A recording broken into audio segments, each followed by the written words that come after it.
Este vídeo faz parte do plano de comunicação do Programa de Controle e Monitoramento de Porcos Ferais na APA do Ibirapuitã, Bioma Pampa, e foi gerado em setembro de 2015.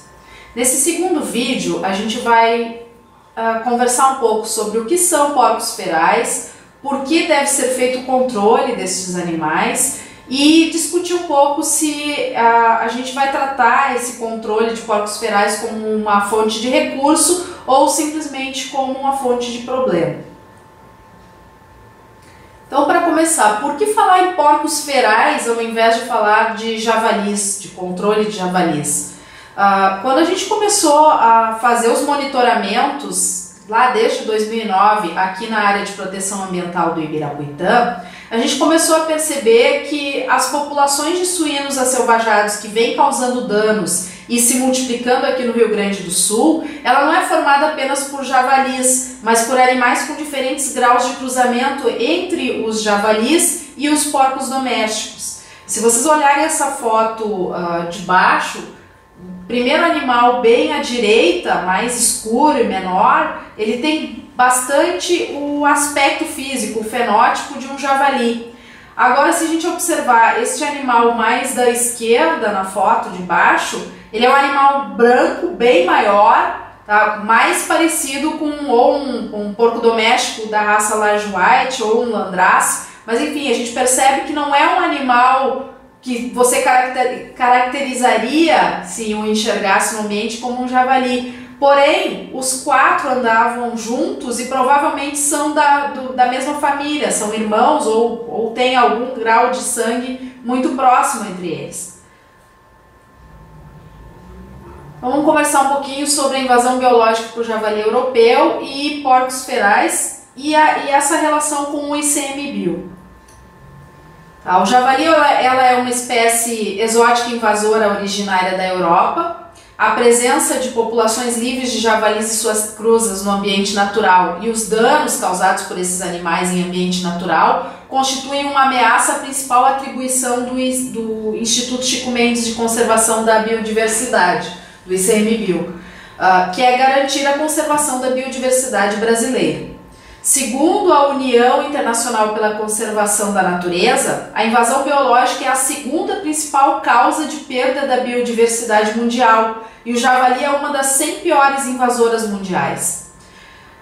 Quando a gente fala em controle de javali, a gente tem que lembrar que a jurisdição direta do ICMBio, que é a instituição onde tanto eu quanto o Raul trabalhamos, ela é restrita ao território das unidades de conservação federais. Hoje no Brasil a gente tem 320 unidades de conservação. Aqui na fronteira oeste a gente tem apenas a área de proteção ambiental do Ibirapuitã, que é onde a gente trabalha. Embora a APA esteja localizada no território de 4 municípios, a nossa jurisdição como técnicos, ela termina junto com os limites da unidade. Então a gente tem procurado sempre estabelecer parcerias, tanto com as instituições públicas, quanto com os produtores, com os pesquisadores e com os controladores autorizados, para que a gente possa fazer o controle não apenas dentro da APA, mas no território como um todo. Hoje a gente tem algumas unidades de conservação federais que estão executando ações de controle de javali. Entre elas, a gente tem a APA do Ibirapuitã, no Rio Grande do Sul, a área de relevante interesse ecológico, Aracuri Esmeralda, a Floresta Nacional de São Francisco de Paula, o Parque Nacional de Aparados da Serra, todos na região da Serra, no norte do estado, do Rio Grande do Sul, né? O Parque Nacional da Serra Geral, em Santa Catarina, também em Santa Catarina, o Parque Nacional das Araucárias, que até o momento ainda está conversando e vendo como vai organizar esse controle, está fazendo um trabalho junto com o seu conselho gestor. E em Minas Gerais, então, nós temos a APA Serra da Mantiqueira, o Parque Nacional de Itatiaia, que pega a parte de Minas Gerais, São Paulo e Rio de Janeiro, e a Floresta Nacional da Mata Escura, em São Paulo. A área de proteção ambiental do Ibirapuitã ela é a única unidade de conservação federal totalmente representativa do bioma Pampa. Dos 12 objetivos de gestão da APA, estabelecidos pela legislação federal, a presença de porcos ferais na natureza ameaça diretamente 8 dos 12 e indiretamente os outros 4. Tá? Então a gente tem dos objetivos da APA que são afetados pelo javali, indiretamente está afetando a conservação de porção significativa do bioma pampa, o fomento ao turismo sustentável, o fomento à educação ambiental e a proteção dos remanescentes de mata aluvial existente na APA. E diretamente, a presença de porcos ferais dentro do território da APA está afetando o fomento à pesquisa científica, a proteção à cultura do gaúcho fronteiriço, a proteção às espécies ameaçadas de extinção regionalmente. Está dificultando que a gente consiga assegurar a sustentabilidade do uso dos recursos naturais dentro da APA, está atrapalhando a proteção à diversidade biológica, está dificultando a garantia da conservação dos recursos hídricos, está dificultando a melhoria na qualidade de vida das populações residentes e tem atrapalhado o trabalho que a gente tem feito de disciplinar o processo de ocupação territorial dentro da APA. Como a gente viu no vídeo anterior de contextualização ambiental do território da APA, a fitofisionomia, ou seja, o aspecto da vegetação dominante dentro da APA, é de campo nativo com alguns arbustos esparsos, alguns arbustos espalhados dentro do ambiente e mata de galeria junto aos cursos d'água. Essa foto ela é bem representativa, que mostra o campo, alguns arbustos de longe em longe, um arbustinho e a concentração de floresta junto ao curso d'água. Por conta dos solos rasos que predominam dentro da APA, ou seja, são solos com afloramento rochoso e onde a rocha está muito próxima da superfície, são solos que eles não são agricultáveis, eles não permitem que você passe um arado, prepare a terra e nem que plante alguma cultura, seja ela arroz, seja milho ou até mesmo árvores, e por conta dessa vegetação dominante, essa situação de solos rasos e a vegetação campestre dominante favorecem a atividade pecuária extensiva sobre campo nativo.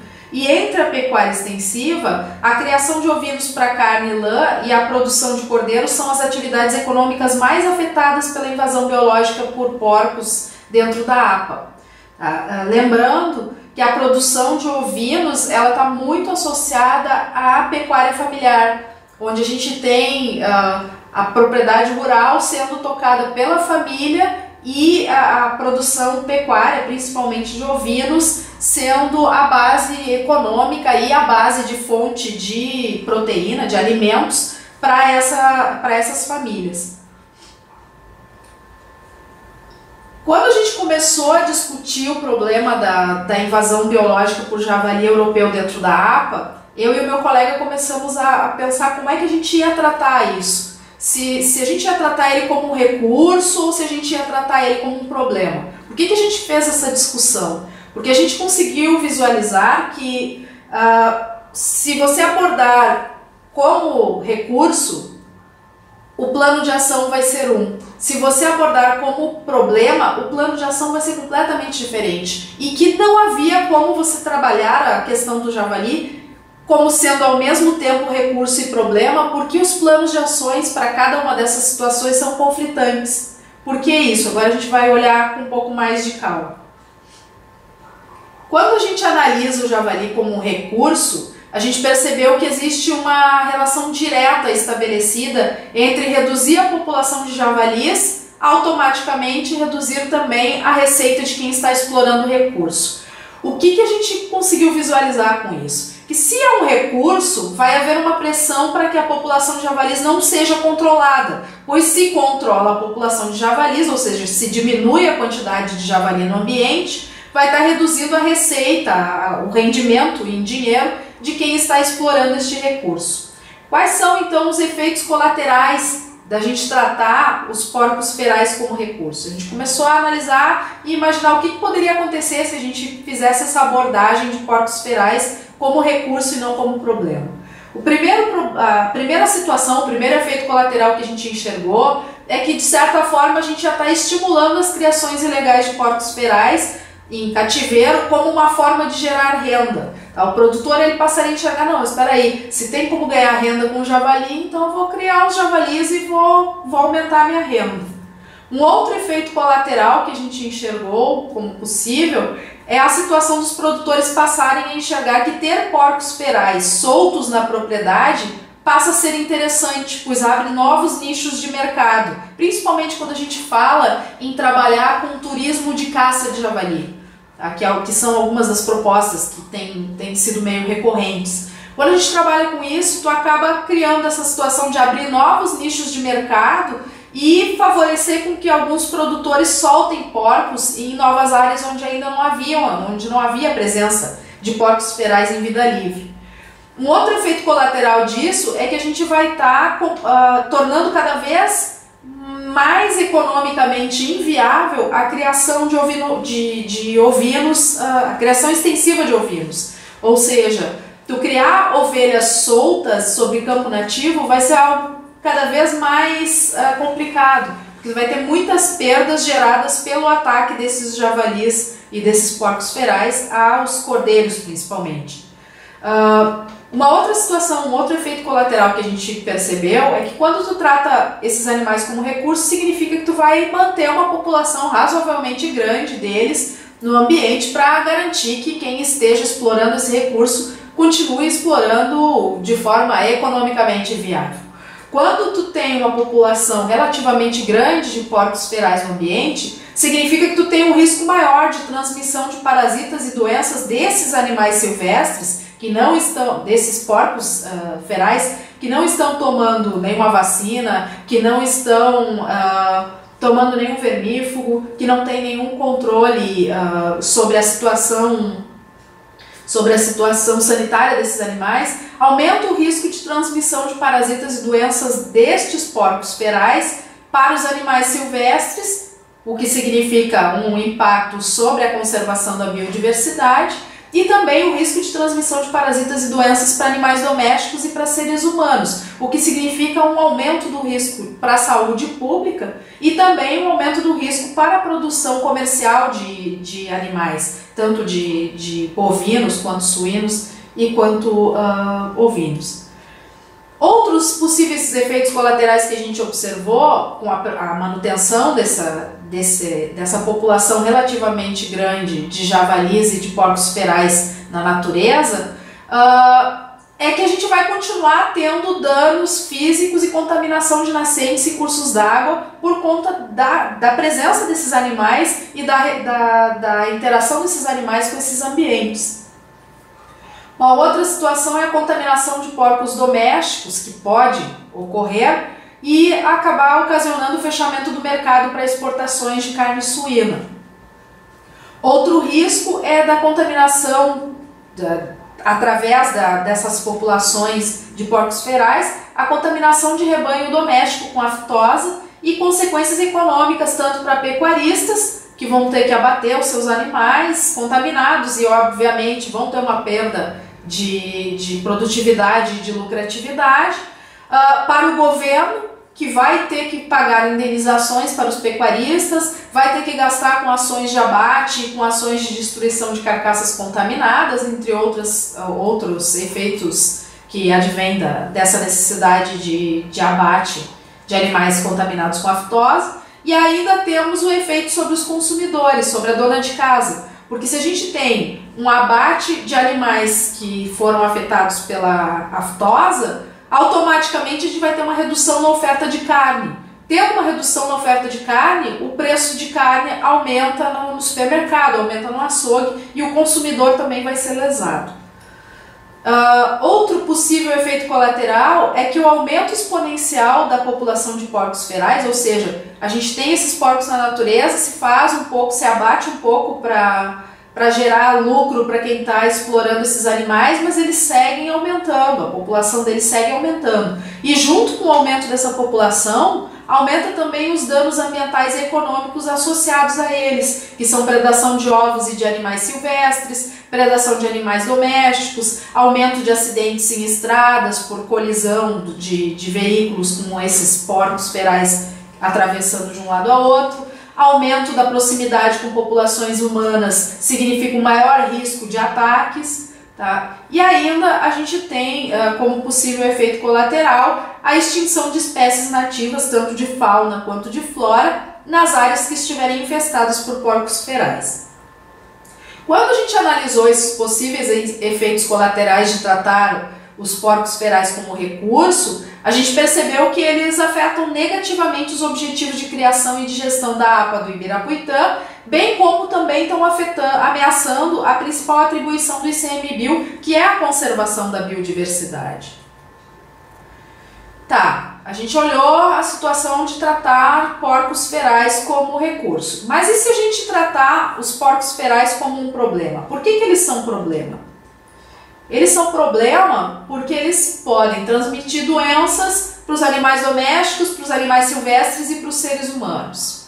Eles são problema porque eles predam os ovos e animais silvestres, porque eles podem provocar a extinção regional de espécies nativas, porque eles causam danos à flora nativa, porque eles causam destruição de hábitats de animais silvestres, porque eles causam danos e contaminação de nascentes e de cursos d'água, porque eles podem transmitir parasitas tanto para animais domésticos como para animais silvestres e para seres humanos, porque eles causam danos à pecuária, eles causam danos às lavouras, eles ainda causam riscos de ataques a pessoas e riscos de acidentes rodoviários. O que a gente percebeu? A presença dos porcos ferais na natureza, se reproduzindo livremente, significa a gente ter uma manutenção de riscos econômicos, sanitários, ambientais e de segurança pública.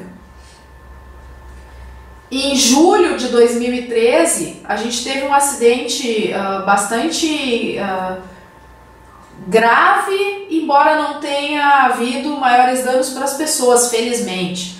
A gente teve um atropelamento de um grupo de javalis que estava atravessando a BR-158, no trecho que liga Santana do Livramento e Dom Pedrito, justamente no início da manhã, com um pouco de neblina. O pessoal vinha vindo sozinho na estrada, por sorte não vinha outros veículos junto, e quando eles viram, um grupo de javalis saltou atravessando a BR e não deu tempo de frear, e eles atropelaram esse grupo de animais. Eram animais com cerca de 90 quilos cada um, animais adultos. O carro teve bastante perda, o veículo. Felizmente as pessoas que estavam dentro do veículo tiveram apenas alguns ferimentos leves, mas poderia ter causado um acidente de grande gravidade.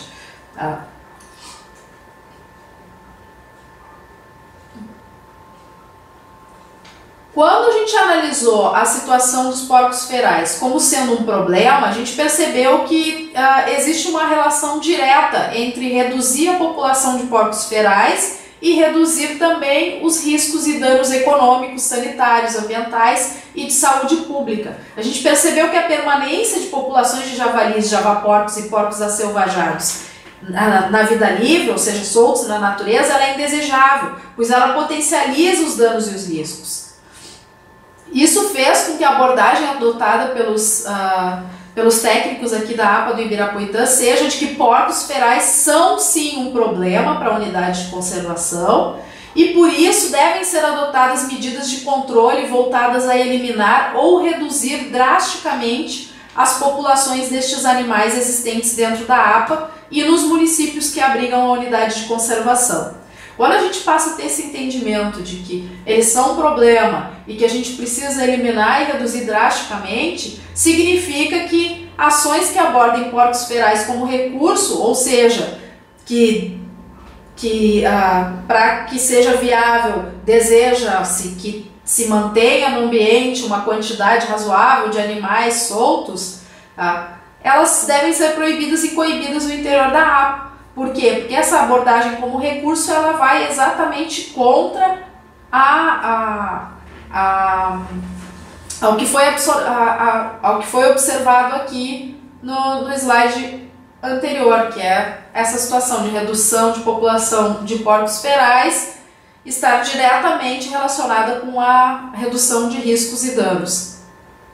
Não dá para a gente pensar para que um pequeno grupo ganhe, ou seja, tenha lucro, a gente coloque toda a sociedade pagando pelos danos causados por aqueles animais. Então a abordagem que a gente tem adotado dentro da APA é essa, de javalis e porcos ferais como um problema, ou seja, a gente precisa adotar medidas de controle voltadas a eliminar ou reduzir drasticamente essas populações.